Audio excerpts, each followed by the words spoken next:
They drove that little kid crazy. And that little kid did the Martin Lawrence, took the clothes off and ran out into the street and all of this, which you know they say artists do. What? When they go through that one. And yeah, man, that's how artists go crazy. Told us who he is. I'm gonna introduce him again. It's the man Jerome Childers. Last time you probably seen him was when he was a childhood superstar, hanging with some of the biggest stars in the game. You know, Puff Daddy, 112, Mace, all of those greats from Bad Boys. He was signed to Bad Boy Records as a teenager. Well, younger than a teenager. They used to have these guys, they used to call it the boiled egg test. They could take a boiled egg, a raw boiled egg, they had those guys put their pants down and bend over and they stick it. The eggs break. They say they're not ready yet. They ain't put it. First, he said, did Diddy stay in touch with you as a mentor afterwards, or even now? No. Like you said, they tread lightly when you're there as a child. Right. You know, my dad. You don't mess with somebody's child. That's all I'm gonna say. Mark Curry's comments about the horrific things former Bad Boy artist Lil Jerome suffered at Diddy's hands have resurfaced again, and this is probably one of the most disturbing and sickening stories about the music industry. For some reason, Lil Jerome's story never received much attention. However, with all these new allegations about Diddy victimizing young male artists like Justin Bieber, the internet is once again talking about Lil Jerome, who signed with Diddy's label before he was a teenager. Diddy was recently hit with a wave of new lawsuits, and lawyer Tony Busby revealed that the youngest accuser is just 9. This got fans on the internet speculating that this victim might be Lil Jerome, because Busby pointed out that the crimes Diddy is being accused of in these new lawsuits took place between 1991 and 2024. About the ages of the victims when the conduct occurred, it's shocking. Our youngest victim at the time of the occurrence was 9 years old. We have an individual who was 14 years old. We have one who was 15. 25 of the 120 individuals who are plaintiffs in these cases were minors at the time of the acts complained of. The time frame of the acts complained of is very wide. The conduct at issue spans from the years 1991 all the way till this year, 2024. If you wonder why there are so many alleged victims, that's your answer. We're talking about more than 25 years of this type of conduct. And since Lil Jerome reportedly signed his contract with Diddy when he was around 9, some are wondering if he's one of the accusers suing Diddy. But regardless of that, what we need to talk about is the heartbreaking and horrifying details of Lil Jerome's life.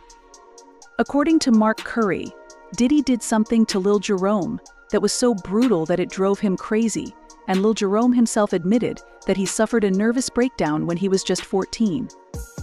This story is truly disturbing, but it deserves to be told because there might be many other victims out there who have been silenced and forgotten, just like Jerome Childers. He went out to the street speaking in tongues, so you'd be like, not only is he out in the street naked, he's speaking in tongues. What? I mean, something else got a hold of this man. Deal with the devil. Lil Jerome was born Stanley Jerome Childers in Akron, Ohio. He showed interest in singing at a young age and started performing with his sister's band. Jerome's sister's band recorded some demos with a local Ohio musician who happened to have connections with Jodeci. Jodeci was signed to Uptown Records, where Diddy worked as an intern before moving up the ranks to talent manager. So this musician, who recorded with Jerome's sister, passed the demo records to some of his friends in New York, and the demos eventually reached Diddy. Diddy was then shown a videotape of Jerome performing, and he immediately arranged for Jerome, his parents, and sister to fly to New York. That's where Jerome auditioned in front of Diddy, and Diddy was so impressed that he signed him on the spot. Now, there's been a lot of conflicting information online about how old Jerome was when he signed with Diddy, with some sources claiming he was 11 or 12. However, Jerome himself later confirmed that he was actually only 9 in this interview that's still up on badboyblog.com. They asked Jerome how old he was when he signed with Bad Boy, and he said, "I was about 9.5, so Jerome's dad decided to move to New York with Jerome and enrolled him in a new school for kids that worked in show business."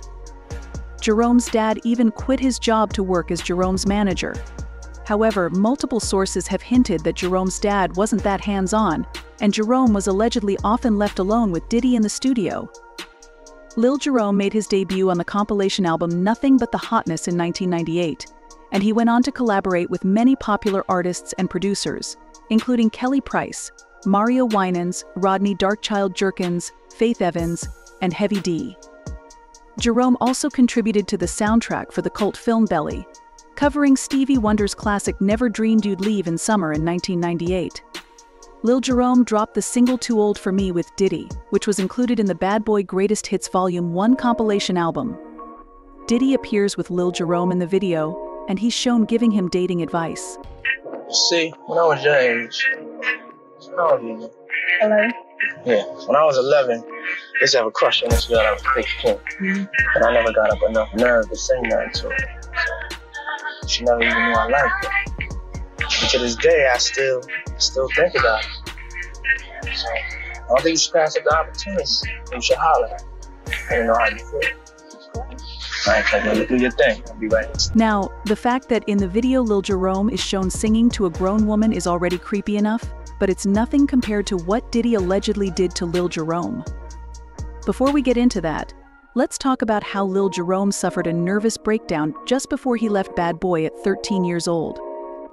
In that same interview for Bad Boy Blog, Lil Jerome was asked what happened that made him leave the label so quickly, and Jerome said, "Well, it's just a mixture of the growing pains and the pressure of the music business. I had a nervous breakdown. And it was in Puffy's best interest to not keep the project." According to Jerome, he also started experiencing issues with his voice during puberty, and he was eventually diagnosed with reflux disease. Lil Jerome said, "The crazy thing was that at the time when I started going through puberty and then my voice started acting up, I didn't have a normal voice change. Once my voice started to change, it didn't change normally. I was going through reflux disease also, so you know. There would come times when I would try to hit notes and nothing would come out," according to Lil Jerome. This was driving the label crazy because they didn't know what was going on. At the time, we first thought it was the voice change, but we realized it wasn't the voice change. Lil Jerome said, "I had actually gone through the voice change already. They thought it was allergies, and then after they realized it wasn't that, they finally realized it was reflux disease." However, Lil Jerome also hinted that he started experiencing some emotional issues. He said, "It was hard to deal with the voice change. Plus, mentally I started becoming emotionally different. You know, sometimes when you go through puberty, your emotions start to get out of whack too. And then on top of that, at the time that I was going through those changes, that's when everything started to speed up in the music business because I was about to release my album. So, you know, the schedules of studio time and photo shoots started to go back to back. And like I said, the pressure of that and the growing pains bore down on me, and I had a breakdown." Now, here's where the story takes a dark turn. There's this article titled "A Keen Wonder" that was originally published on January 14th, 1999, in Cleveland Scene. The article says that Puffy Combs signed Jerome Childers to be the cuddly mascot of hip-hop. The article also mentions how, after Diddy flew out Lil Jerome and his family to New York, he would take Jerome to different industry parties where he mingled with Jay-Z, Mariah Carey, Timbaland, and Clive Davis. Another red flag is that the article mentions how, after Lil Jerome signed with Diddy, suddenly there were conflicting reports in the media about his age, almost as if someone was trying to hide just how young Lil Jerome was. The article says, already, Jerome's age is becoming elastic. By different accounts, Jerome is 11, 12, or 13, and in the 6th or 7th grade. Yes, star bios are notorious for shaving off the years, for making the rags raggedier, the riches richer. Journalists are sloppy. Edges were meant to be rounded. Then the article also mentions how Lil Jerome got a taste of the high life. After attending one of Diddy's parties, Lil Jerome said, "Right afterwards, I came home, and it was so boring because you got all that excitement, and then afterwards it goes way down. It makes you want to get more and more." But here's where we get to the most disturbing part of the story. An interview with former Bad Boy artist Mark Curry has surfaced, where he talks about exactly what happened to Lil Jerome when he had that nervous breakdown. Mark Curry speaks out.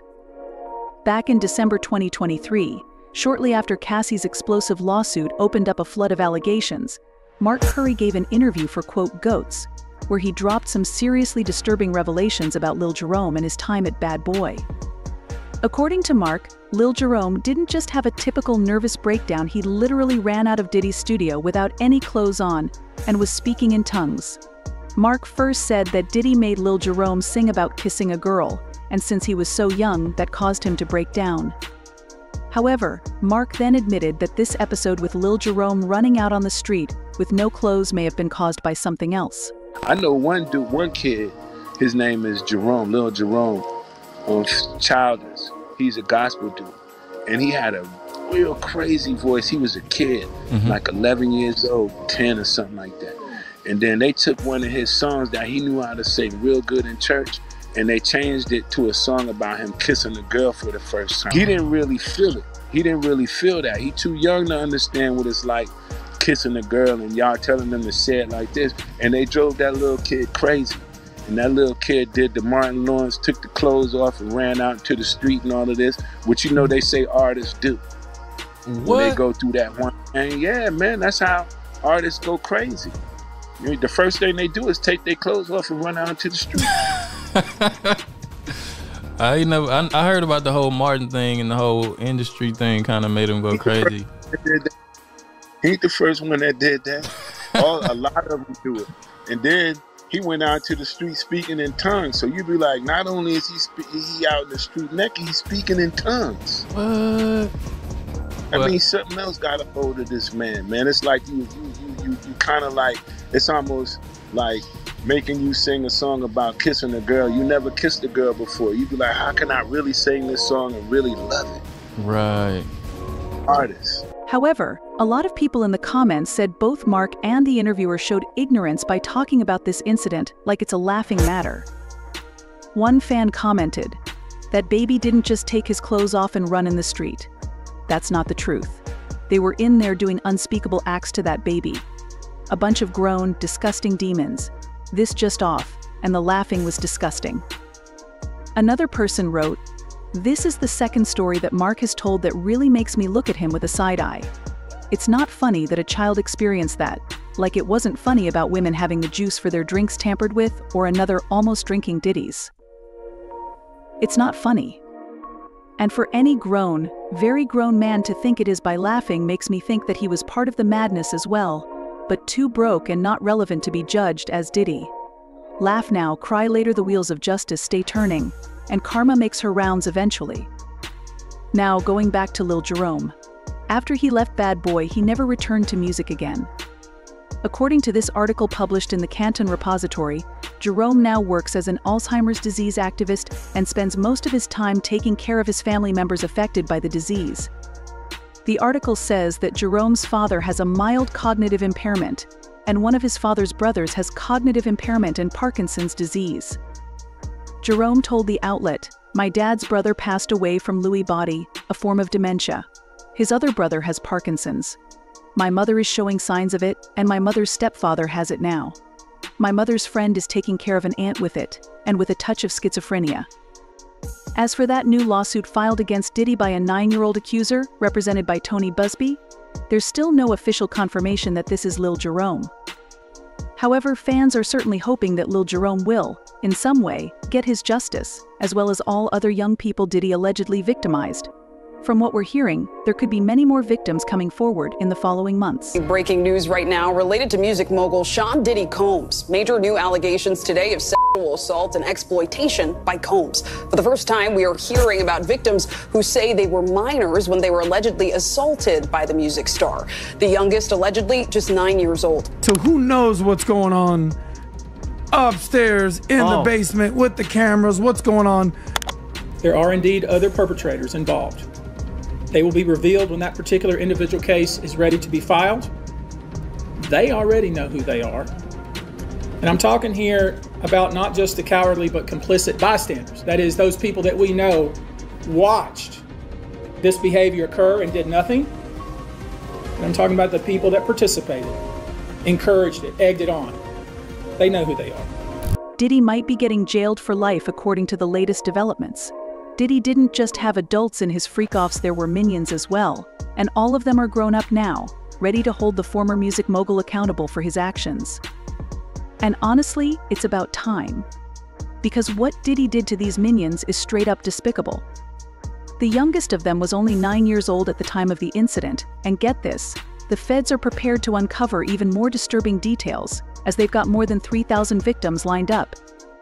What's more, thanks to the victims' testimonies, the feds now know for sure that there were other celebrities involved as well, and they're going to make sure they pay for helping Diddy with his depraved actions. Just what evidence did the feds stumble on, and who are these other celebs involved? Here's everything we know. The biggest secret in the entertainment industry, that really wasn't a secret at all, has finally been revealed to the world. Diddy's minion mistreatment exposed. So it turns out that Diddy really is the worst of them all. During a press conference held on October 1st, attorney Tony Busby, with co-counsel Andrew Van Arsdale by his side, turned a lot of heads with his shocking allegations against the former music mogul. Apparently, his law firm had been working to file a bunch of civil lawsuits against Combs, with allegations ranging from mistreatment, fraud, and battery to incidents involving minions. And here's where things get really disturbing. Busby claimed that, so far, his law firm had received calls from 3,285 people, all of whom were traumatized by Diddy at one point in their life. Now, Busby's company did not turn these people away. Instead, they heard them out and have been able to verify the stories of 120 victims up until now, a number that's expected to go up in the future. 60 of these victims are men, whereas 60 of them are women, so it doesn't seem like Diddy had a preference.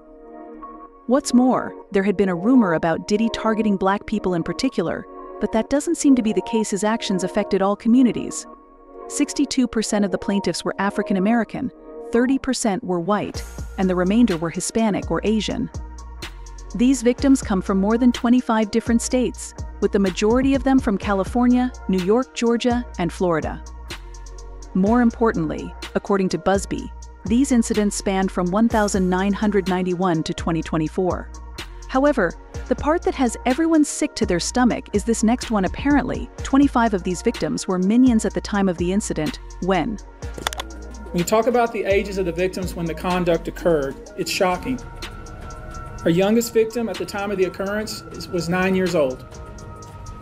We have an individual who was 14 years old. We have one who was 15.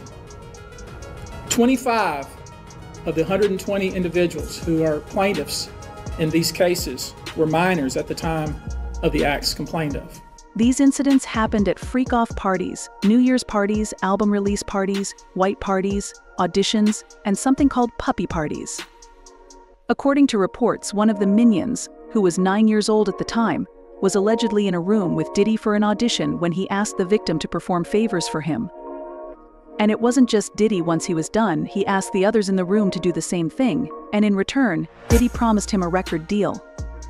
Another minion was asked to come back without their parents, and in return, Diddy promised to make him a star. Of course, the victim was young and fell for the former music mogul's lies. Once Diddy got him alone, he had the minion perform oral acts on him. Another minion, who was 15 years old, was flown out to New York City to attend a party. Upon arriving at the party, the plaintiff was offered drinks laced with illegal substances that rendered them defenseless. They remember being in a room with Diddy and others, doing what they wanted to do with them. Another victim was picked up at the airport by Diddy and his entourage in a black SUV and offered a drink in the car, which knocked them out. They woke up the next day with no memory of what had happened. However, the fact that they were missing their shoes and underwear, and that it hurt down there, told them all they needed to know. A male victim also spoke with the law firm on call and said that he had to quit the industry because of what Diddy did to him. Mind you, all of these are cases that Busby and his law firm will be pursuing now. Some of these victims went to the authorities to get their kits done, and that's when the hospital found chemicals in their blood, chemicals that they had never heard of before.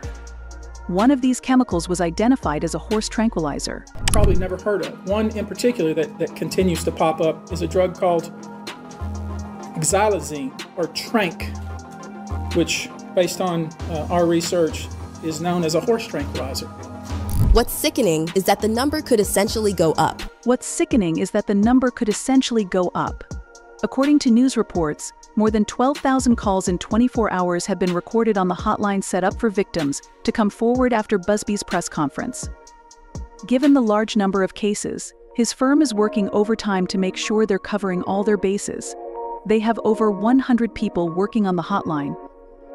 Busby also told Urban Hollywood, "From the press conference we had yesterday, we've had 12,000 calls in about 24 hours. So our Herculean task is to try to sift through every one of these calls and make sure that we're identifying those who are victims and those who are witnesses and collect evidence."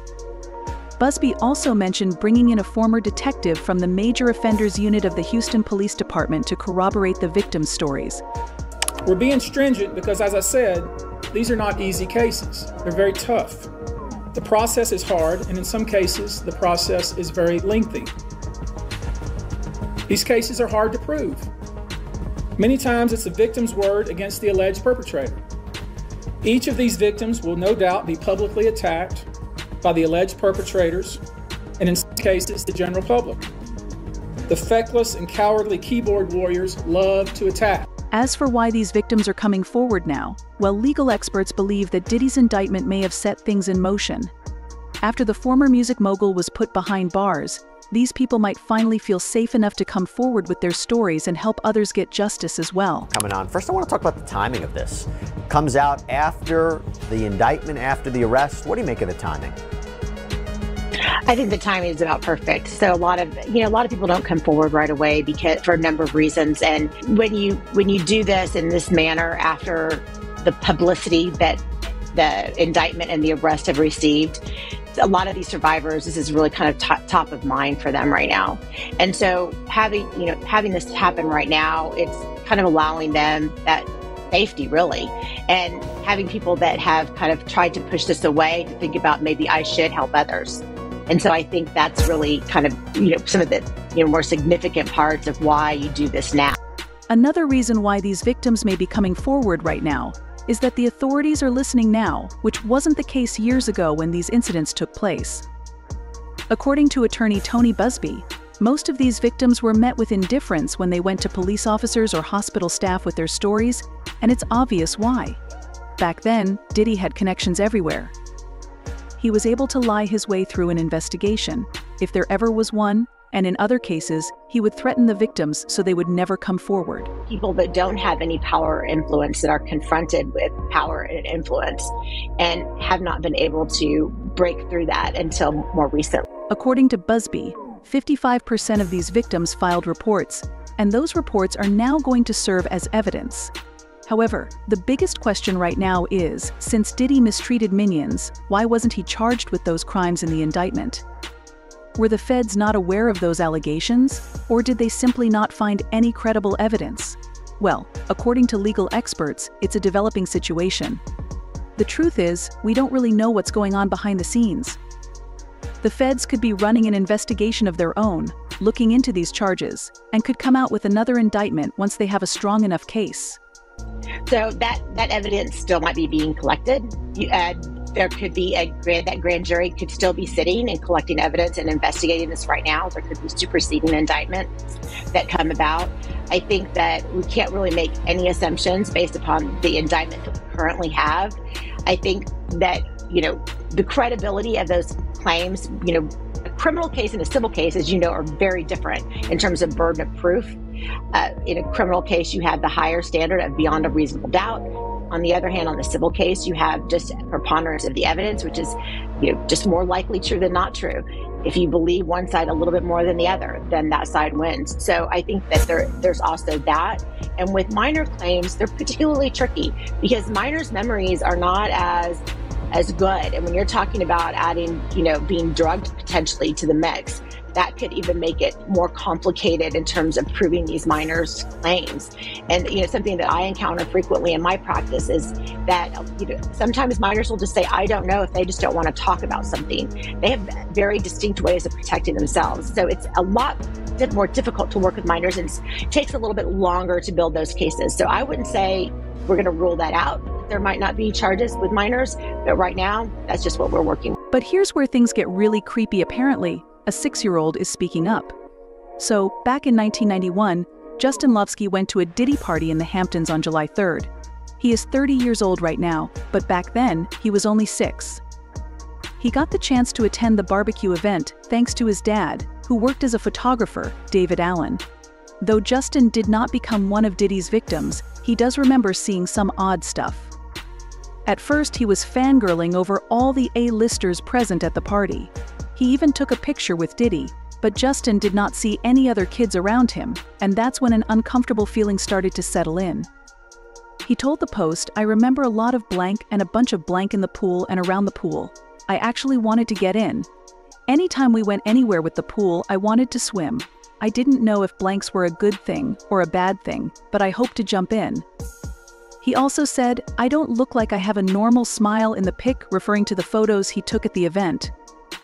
Meanwhile, Maya Lovsky, his mother, told the Post, "There were bottles everywhere and naked women. I wasn't sure if this was appropriate or normal. I wondered about how kids were allowed into the party to begin with." Naturally, the question that most people might have is, why didn't Justin see the freak-offs? Well, you need to understand that Diddy didn't just let anyone in on those events. He held these tame parties for the cameras, and then there were the backroom parties where the mistreatment happened, which only the closest to him knew about. You know, there's a difference between a Diddy party and then a after dark Diddy party, and then a after dark Diddy party freak off. Because I've said it, I've been to a Diddy party, like, you know. I can't wait to see the videos. No, can't listen, wait. in Miami, like there's Star Island, there's Hibiscus Island, there's Palm Island. You get invited to these things, these parties. Dude, 300 people are in line to try to get into these parties. But there's a big difference between getting into the island, getting into the house, and then going upstairs to the freak off. I'm gonna stay outside. So who knows what's going on? And so, Diddy has a lot to answer for, and he's not the only one. There were other celebs involved as well. While speaking at the press conference, Busby revealed that Diddy was not the only one implicated in these lawsuits. There were others who didn't just sit by and watch him perform his depraved actions, but they found enjoyment in his actions. And that's exactly why Busby won't be letting them walk free. He was quoted saying, "The day will come when we will name names other than Sean Combs. And there's a lot of names. It's a long list already. But because of the nature of this case, we are going to make damn sure that we're right before we do that." The names will shock you, and honestly, fans believe Tony. Over the years, there have been several names tied to Diddy, and even more who attended his parties, including Aretha Franklin, Jay-Z, Beyoncé, Kim Kardashian, Paris Hilton, Sarah Jessica Parker, Leonardo DiCaprio, Ashton Kutcher, and others. A lot of these folks have been awfully silent ever since the accusations came to light. As for how Tony's going to expose these supposed listers, well, he's not filing a class action. That means all 120 victims will have individual cases, and he'll be revealing the names case by case so the public can figure out who was where at the time of the incident and what kind of sick acts they took part in. Busby will be filing different civil lawsuits in various states in the next 30 days. And that's not all. According to the Texas lawyers' press conference, most of these incidents occurred at well-known venues and even at the residences of notable celebrities, and Busby plans on going after them as well for allowing Diddy to carry out these heinous acts under their roof. These defendants will not only include individuals, but would also include corporate entities who ultimately profited off of this culture and behavior. I'm looking at banks, pharmaceutical companies, hotels. We know that many of these individuals were paid cash. We know that many of these individuals involved, whether they were the ones being assaulted and abused or they're witnessing other people being assaulted and abused and then paid and threatened and told to leave. Typically paid 10 grand in cash and told to leave. Stop it. As for Diddy, while one of his attorneys, Erica Wolf, shut down the allegations, claiming that they are nothing but a money grab scheme, she said, he cannot address every meritless allegation in what has become a reckless media circus. That said, Mr. Combs emphatically and categorically denies as false and defamatory any claim that he mistreated anyone, including minions. He looks forward to proving his innocence and vindicating himself in court if and when claims are filed and served, where the truth will be established based on evidence, not speculation. However, Combs' lawyers might want to revisit that statement. Busby didn't sound like he was spinning stories at the press conference. Instead, he specifically said that his firm has corroborated these allegations with evidence such as videos, pictures, text messages, police reports, and hospital records. And so Diddy's lawyers are going to be in trouble once Busby starts filing these lawsuits. FYI, up until now, Diddy's entire argument was that the freak-offs were consensual. However, if Busby is able to prove the presence of minions at these parties, Diddy's entire defense falls apart. More importantly, Diddy's legal team should not underestimate Busby because it's not exactly his first rodeo. The Houston-based lawyer recently went after NFL player Deshaun Watson for mistreatment. FYI, back in 2022, Watson was accused of mistreatment by more than 24 women. 2 Texas grand juries declined to pursue criminal charges against Watson, but he was slapped with an 11-game suspension. Now, Busby is filing another case on behalf of one of his victims, and so he knows his way around high-profile cases. He's got a plan of action to make sure Diddy pays for his crimes. In fact, he has already put some of his plaintiffs in touch with the feds so they can look into building a case against Diddy on this front as well. And you should know, to the extent the clients feel comfortable, we also intend to make these individuals available to the authorities, specifically to the FBI. Safe to say, Diddy's done for. As for fans, well, they're patiently waiting for the truth to come out in a court of law. One person commented, "I'm hoping to hear what they say during trial. I will not pass full judgment now, especially with all these new stories." Meanwhile, another person commented, "Glad he is finally locked up. All the victims need justice, compensation, and healing, but what do you think of the situation? Do you think there's any truth to the stories coming out? How will this impact Diddy's ongoing criminal case? Let us know in the comments section below." And it's a scary thing. Yeah. And it's not something that we're trying to scare people, but it's a thought that it forces you to go, because you and I were forced at a young age. Me, because I was doing a lot of drugs, and I was actually so deep into it, and no one really knew that I was, you know, my security was checking my pulse at night to see if I was alive, you know? This is funny to you guys? No, this is funny to you guys? Get out of here. Get out of here, yo. Seriously, get out of here. It's not funny, bro. Hello, Anita?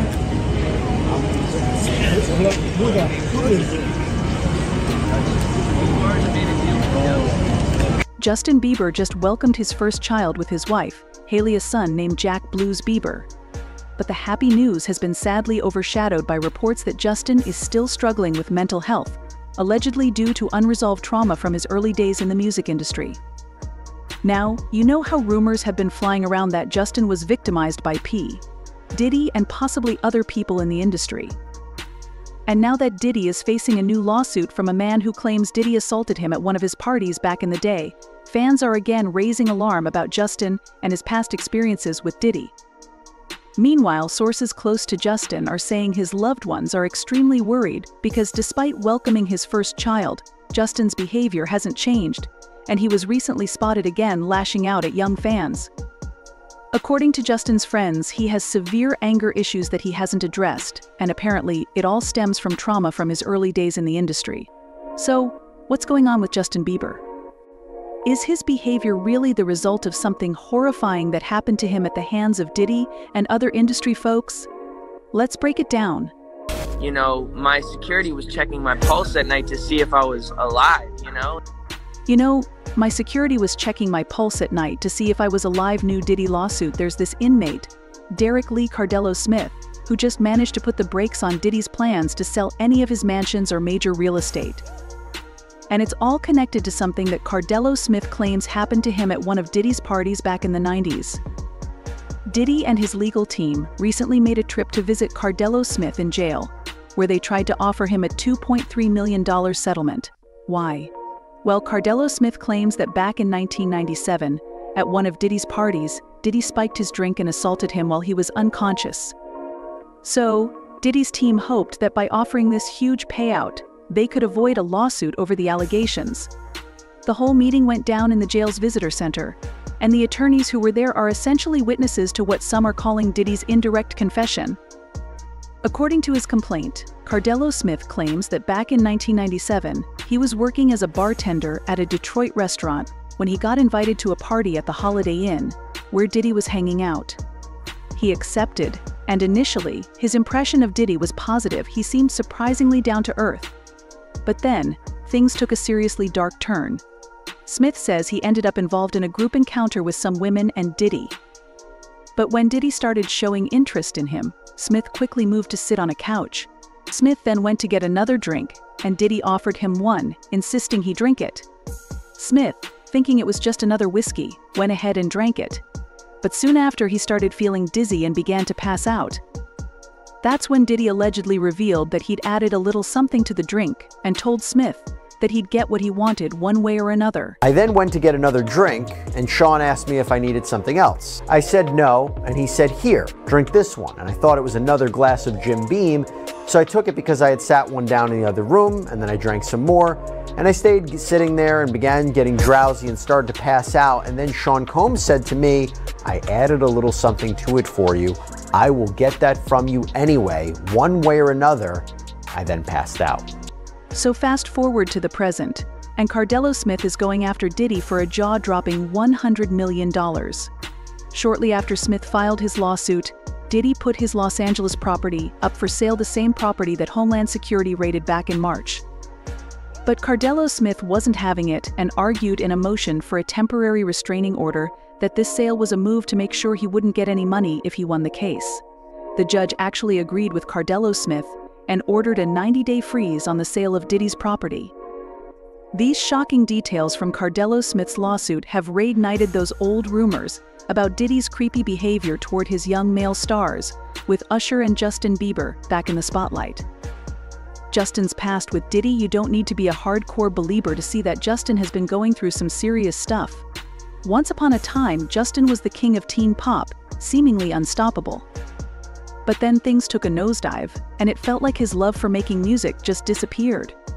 Last year, Justin sold off his entire music catalog for $200 million, and then, out of nowhere, he canceled his world tour the very next month.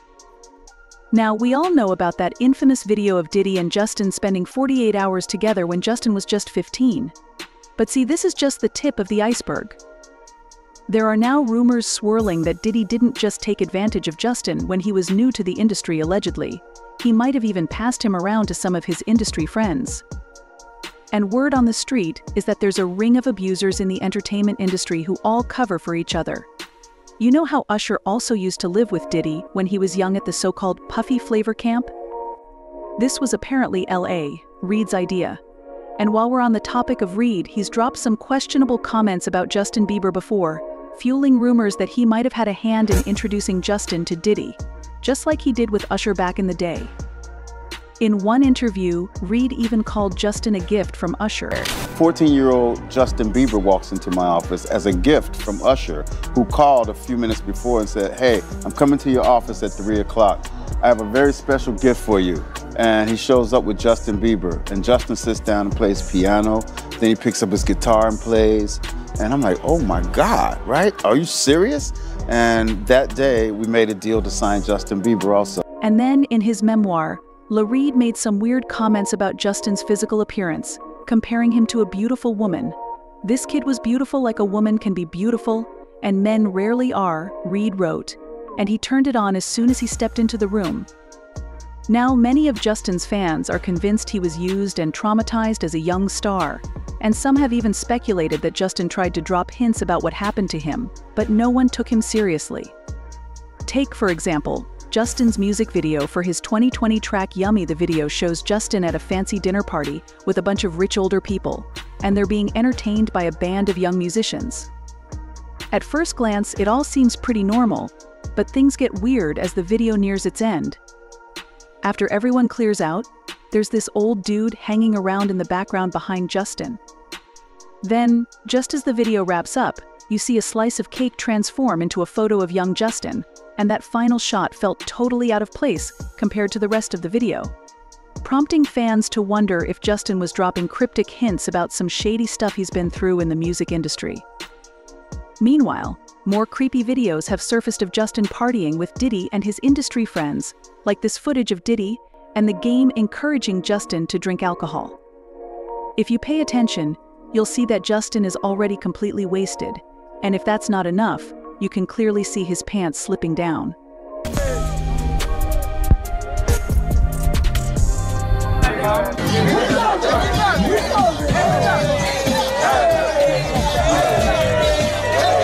Let's not forget about this other clip making the rounds. Trey Songz and Odell Beckham Jr. were partying with Justin, and it looks like Justin was on his knees in front of Odell, doing who knows what.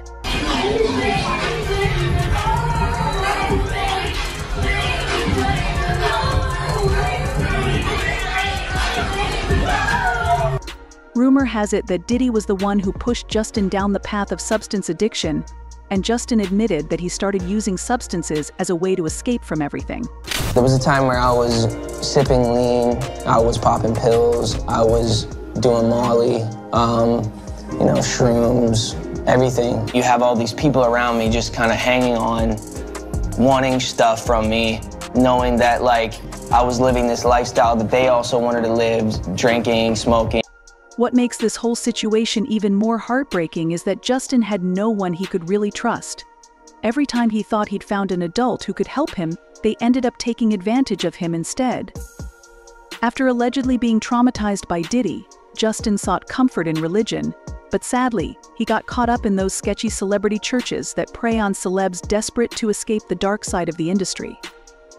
And get this, last year word got out that Justin hired TriStar Energy Entertainment, the business management company owned by Lou Taylor, Britney Spears' former manager, who's rumored to have played a big role in orchestrating Britney's conservatorship. It's like he jumped out of the frying pan and into the fire. Meanwhile, internet detectives uncovered that Lou Taylor wasn't just a business manager, she used to be a board member at Justin's old church, Hillsong. And if that's not wild enough, she's also married to Rob Taylor, a pastor who founded another celebrity church called Calvary Chapel. Fans then started digging into Hillsong, and what they uncovered was shocking. Turns out this church has a history full of controversies and scandals, including some pretty serious crimes against young people.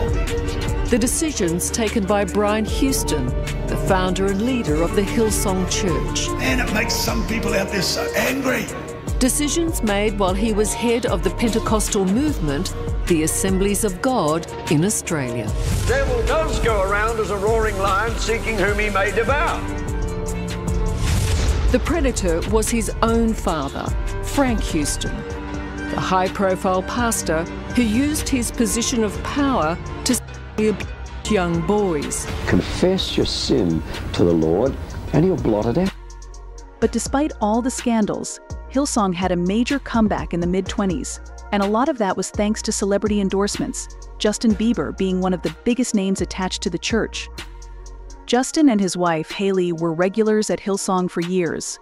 In 2014, Justin even moved in with his pastor, Carl Lentz, for a few months. And get this, according to Rolling Stone, Justin was baptized by Lentz in a bizarre 2 a.m. ceremony in the bathtub of former NBA star Tyson Chandler. But that's not all. Around this time, some super strange photos and videos started circulating online, showing Justin and Carl looking way too close for comfort. And who could forget that infamous interview where Justin looked like he was high as a kite, while Carl and another pastor seemed like they were worried Justin might spill something he wasn't supposed to. High as a kite, while Carl and another pastor seemed like they were worried Justin might spill something he wasn't supposed to. I want to live a life that's closer to God than ever before. Absolutely. Justin? Samesies. Samesies. Carl? I want to get close like that wisp. Is to Justin. No, I want to get better. That's why I just want to love people more. I just want to love Carl more. You're doing a good job with that. So, man. Justin, this is your second time at Hillsong Conference? Yes. And what's different this time about being here? I just think my faith grows every day. So my faith is stronger than 2 years ago. And then there was that video that popped up showing Justin and Carl Lentz in a pool, looking like they were about to kiss.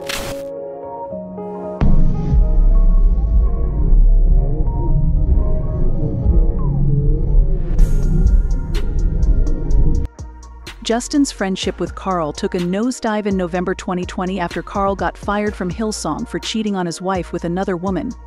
But instead of stepping away from the celebrity church scene, Justin and Hailey joined another sketchy megachurch called Church Home. Now, here's where things get even wilder. You've probably heard those rumors about Justin and Hailey being in an arranged marriage, right? Justin himself has joked about it before. I think because she was raised Christian, and I think they found out that, like, I think it was an arranged marriage, I'm pretty sure. I'm not. Looking back now, I'm like, it was definitely an arranged marriage. Like, they set this whole thing up. But what's your take on Justin's rumored issues with mental health? Do you think it has something to do with Diddy and what allegedly happened to him when he was starting out in the industry? Leave your comments below and don't miss out on this next video.